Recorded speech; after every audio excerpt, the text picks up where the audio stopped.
Hello, fellas and ladies. It's time to review MAXXXINE, the final film in Ty West's, I guess, X trilogy. Started with X in 2022, and then a few months later, the prequel Pearl came out. And then this one takes place after the events of X and follows Maxine Minx, a porn star who tries to make it big in Hollywood, but her past and the ugliness of Hollywood, seems to not want her to do that. So one of my first reviews for this very channel was actually X, and I quite liked it. Rewatch wasn't the most advantageous, but I enjoyed it. And then Pearl rocked. Loved it to pieces. Loved what Ty West and Maya Goth was going for. So I was really excited to see Ty West cap the trilogy off with MAXXXINE. And I gotta say, fucking disappointed. I'm well aware that I am seemingly on the outs on this one, and power to everyone who's into this. I'm glad you enjoyed it. But I do want to explain why I didn't feel this one the way I did the others. I'll talk about what I like first, because I did actually like some parts about this movie. Maya Goth, God bless her. She's excellent in all three of these, and like in noticeably different in all of them. She doesn't reach Pearl heights per se, but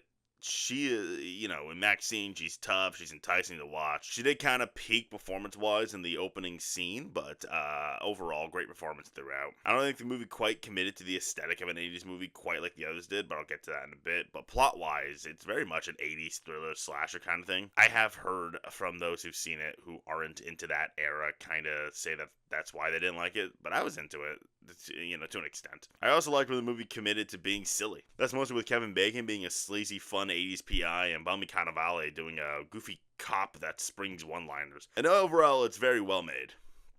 I can't lie, that's all I got. So, okay, the movie's pretty messy. The movie juggles quite a bit of plot. There's, like, the acting shit, a plot involving the Night Stalker that's kind of resolved. Top stuff, what happened in X. It's all pretty jumbled, and then he didn't always succeed in keeping my interest. Now, I talked to some critics after my screening, and apparently there was a lot of references and nods my stupid brain didn't catch. And it kind of makes me think that that was prioritized over storytelling. X and Pearl certainly felt like homages to the eras they took place in, but they never felt like cheap tactics. It's extra funny because in terms of the aesthetic, the movie feels pretty contemporary, which is fine if you want to, judge these movies on their own basis, which in fairness does seem to be what Ty West wants. But it is hard to do that when the other two films committed so hard. Like, it lacks the sheen the others had, and I'm not saying a sheen is needed to make a film's tone, but it was noticeably lacking. Both had moments of hyper gore, one near the beginning that I, could have gone my whole life without seeing, and trust me, you'll know which one. But the gore felt like nothing more than a cheap tactic to get reactions, which maybe is an 80s thing, sure, but again, there was just simply not enough commitment to that. And the worst part of the movie is that it felt pretty toothless. X was about regressed passion and leisure seeking, and feeling you deserve the best in life. Pearl was about the follies of having your dreams slowly fade away in real time. MAXXXINE feels like a cheap combination of both of those, plus like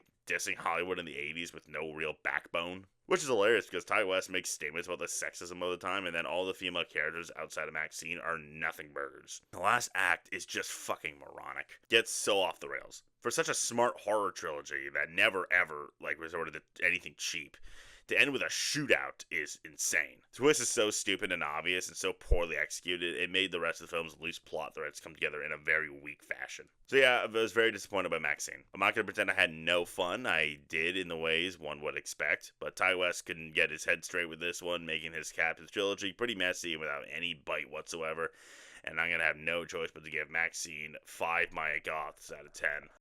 Yeah, that's it. That's the end of that one. I'm pretty disappointed. Not gonna lie. I'm gonna go cry after this. Like, subscribe, and share. Now I'm gonna go do that aforementioned crying.